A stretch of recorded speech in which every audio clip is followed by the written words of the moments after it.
Greetings and welcome to another Citizen Map video. What I want to talk about today is what was happening a week ago. Last Friday I thought, you know what, I'm going to have a nice quiet night and not stay up too late and just do a bit of writing on the computer and then go to bed.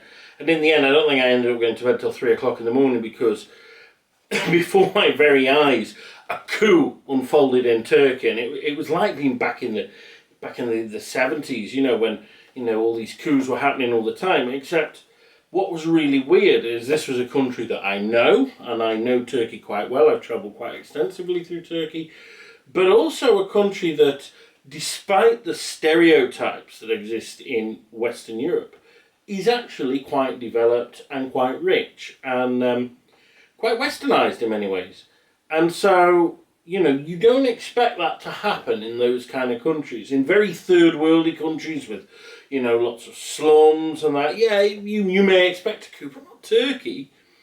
And it was a really weird, for me it was really weird because I didn't know what to think. And, you know, most people, when it comes to politics, they have a view one way or the other. It's quite black and white. And with this, I really struggled because part of me, the Democrat in me, was saying, well, look, a military coup is never a good idea. I'm not impressed when military take over the country.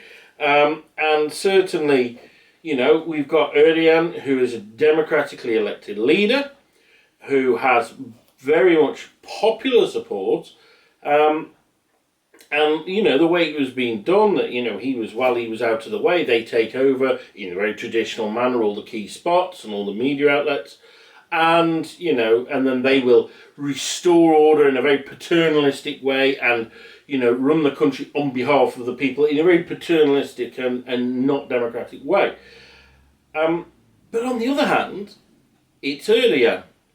And I do regard him as probably the most dangerous man in Europe. And the fact is, you know, all the American and British and whatever Western media outlets are talking about it's democracy.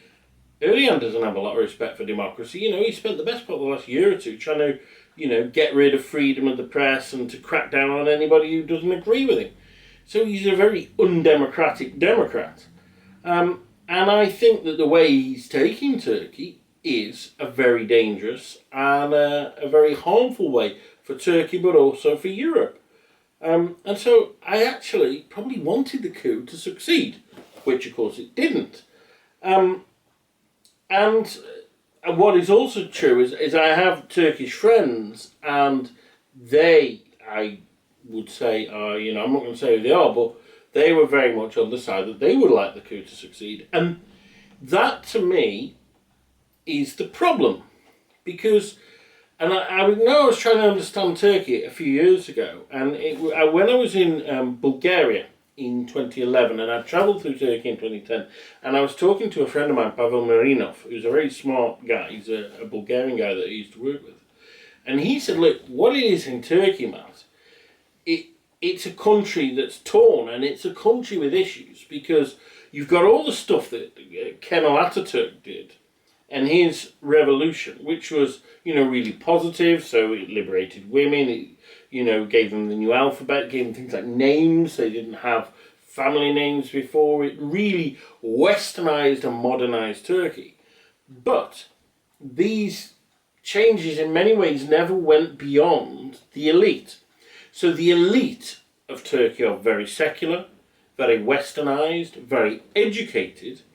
But then out in all the villages, they're actually quite religious, certainly not secularized, certainly not very educated, and they're not buying into the whole project. And they're probably not benefiting from the project either.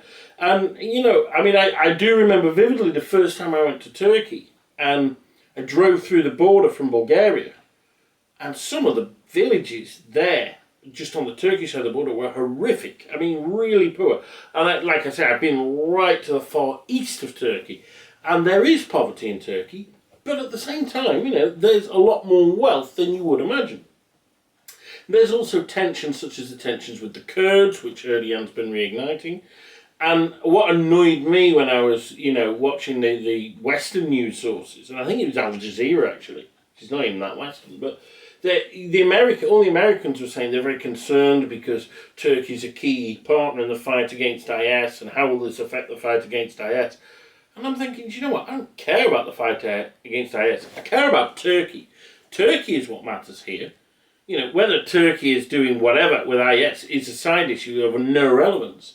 And I think that shows just really how off the mark a lot of Western media is, and a lot of the priorities of Western governments. Because really, you should be concerned about Turkey, not about whether they'll still be helping you in your fight against IS, which is a sideshow. And, and so you've got this mass population that are just left out. They are left behind and they are left out. And they live in a totally different world to the educated Kemalist elite who have close connections with the military.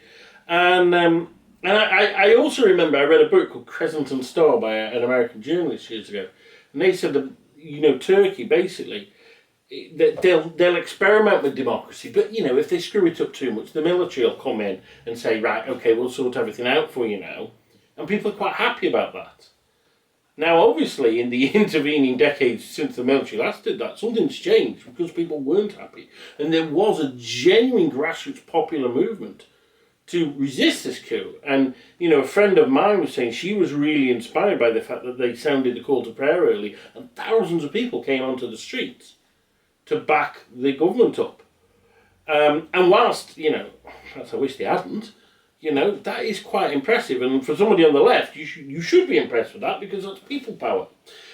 But it's people power directed in the wrong way because Erdogan, he's a populist. And he's a populist, he's a right-wing populist who's taking them on a road to nowhere. And to me, I just can see the parallels with what's happened in Britain, where you've had this mass movement of the dispossessed, which has ended in Brexit.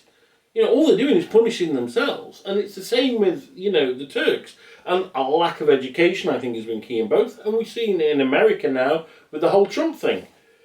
And I'm worried. I am worried the way the world's going. But the problem is the answer military coups? Because I think we're really in a problem if it is. And that's my point of view. I don't know where I stand on this. But I don't think it's really, really great that this coup failed. And Erdogan's reaction has only kind of backed up any fears I had about him. There's also a lot of talks that it may have all been set up by him. The conspiracy theory type thing. I tend to shy away from conspiracy theories, but it's not beyond comprehension that could be the case. If so, I'll be very worried. But I'd like to know what other people think. Because whatever the case, Turkey matters. Turkey is a large, influential, and beautiful country with some great people. And I want to say to my Turkish friends, the ones that contacted me during the coup, and the ones that perhaps could not, and I hope you're all right. My thoughts are with you, and I hope you have a better future than you have today. And so, therefore, my prayers are with you. And thank you for listening.